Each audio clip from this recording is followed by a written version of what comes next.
Hello people! I wanted to show you some begonias, or all my begonias. I wasn't supposed to have begonias, but you know, things happens and now I have some. I started with Rex just to test, but this is cane. You will see the name on the screen, and this is just cuttings, that's why they look like this. So I thought it's better to film them before they die. Oh, sorry. I lift them down because of the light is so flickering. And this one I had before, and I don't know if I made any film on it. I think so. It's my favorite, one of them. I ordered it from Italy first. Actually, I had a plant swap with one in Italy, and then it's not, I couldn't find it in Sweden. It's very few having this. Now it's more. That's why I got one cutting back, and this is also, we call this maple begonia in Sweden, and it has kind of lore, not really lore, but history to it. They are like heirloom begonias. Let's continue with the canes. This was the first I bought in panic because I wanted to try out canes. I wanted to have a spotty one. I didn't want a maculata at the moment. So, and it was sold as a, I think Arabian sunset or something like that, and that plant has no spots. So this was unnamed. It wasn't correctly named. I figure out the name, you can see on the screen. And this one is also a lovely cane. And I put it on a moss pole just for curiosity.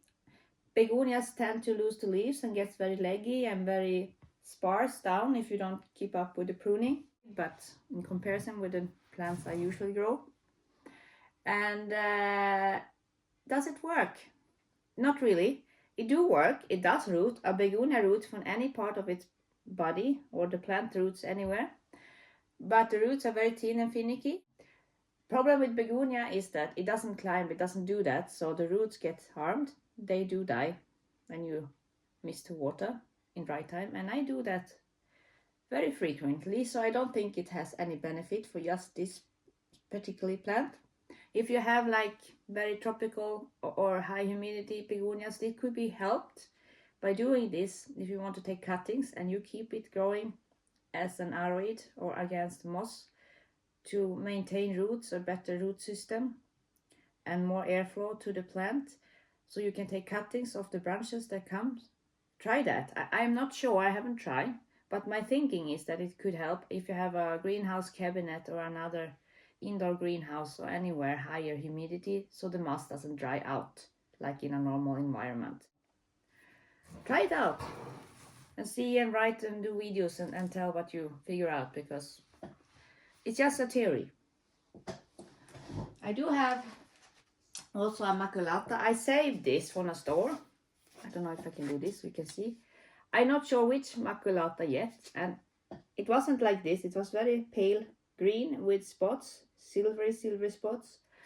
But I understand now it should be a maculata. And I do love this little bit. Is it on this leaf? Yeah. Can you see? This white tip. I do love this. And I'm very happy to have a begonia with this white tip.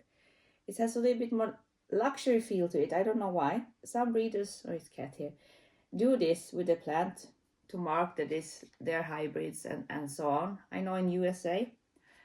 Here in Europe, we can't get a lot of begonias. I don't know if you have begonias that you can't get in US that we have. Please write in comment if you know anyone that. It's not bad meaning, it's just, you know, it's interesting.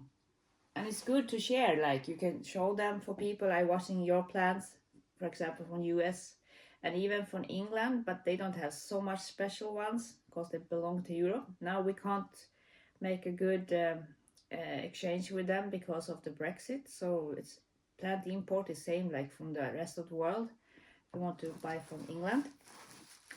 So now to this interesting maple begonia. Oops. This is also maple begonia, and you can see they are different. This was the first cutting I bought. It's a short while ago. They grow like crazy. You see the beautiful leaves. And I wanted to have this because this is what I was thinking about maple begonia. And it has this perfect backings, begonia backings. But what it exactly is, I don't know. I call it's a heirloom. It's a traditional one from Swedish homes. And I don't know if this also is a traditional one, but it's sold as a maple begonia. It's a bit hard to see. This is new and only a cutting, so I can't tell. And it came when it was cold. So all my 3 cuttings, I assure you, suffered a little bit from cold. I have to show this again. It's so wonderful. So if you have any idea what this might be, if you have a name on this wonderful, beautiful cane, please write in the comments if you want to. At the moment, this is the only plant I know that seems to have an even variation.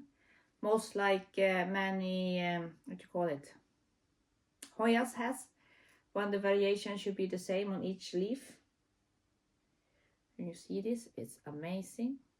And you can see also I'm doing quite well with this, and it will be like a bush that hangs over, hopefully, the edges. So now we continue to the other ones. Now let's continue with the Rex.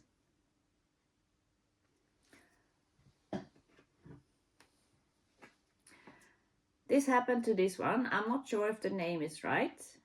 It's been resting for a while, but you can see something is coming. They're quite dried out, but they're growing.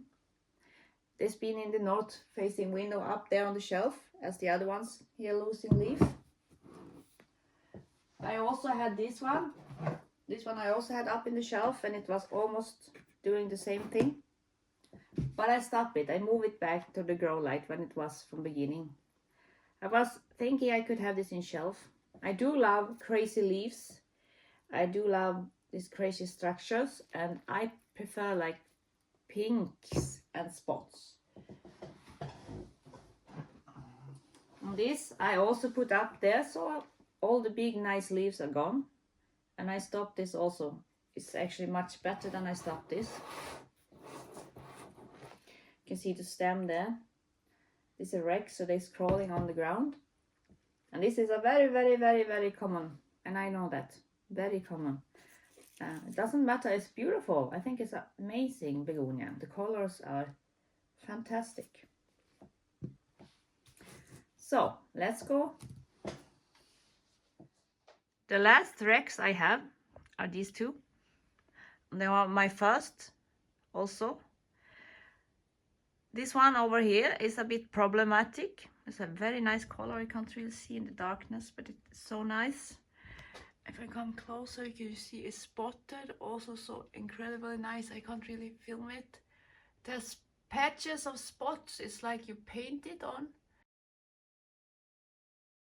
the veins. Unfortunately, it doesn't stop to flower. It's a hybrid. Sometimes it gets too much hybridized, and I think this one is one of these problematic life forms that doesn't really have a knowledge of how it should live to survive. I will see what I will do about that, because they flower, and if they flower, they don't make leaf. Begonia make flower or new branch. And this one, I tried to sell this one actually. No one wanted to pay my €6, $6, £6, something like that offer. And it's a big plant. I don't know if you see if I put my hands here. It's not small. The holes here is before I put them in semi-hydro. If I remember right, or in the beginning, this is environmental because I have quite dry air in the north. But it works, especially if you have them in semi-hydro. Also down here is two tuberous begonias. Unfortunately, this is my favorite. If I find the name, I will put on the screen. I had it for 4 years. Something happened. I need to check this now after I film this video. I do have another one saved here. And I don't know, they don't want to sleep this winter. So usually I do have these two down here when they don't sleep. And if they wake up earlier. Now I have seedlings from Spatifilum growing, so I don't have really space. I need to figure out now to fix that. They're not happy there. There's some months left, about 2, before they get enough sunlight to sustain their living again. Thank you for watching. See you soon. Bye bye, and take care of your begonias. It's a very interesting genus.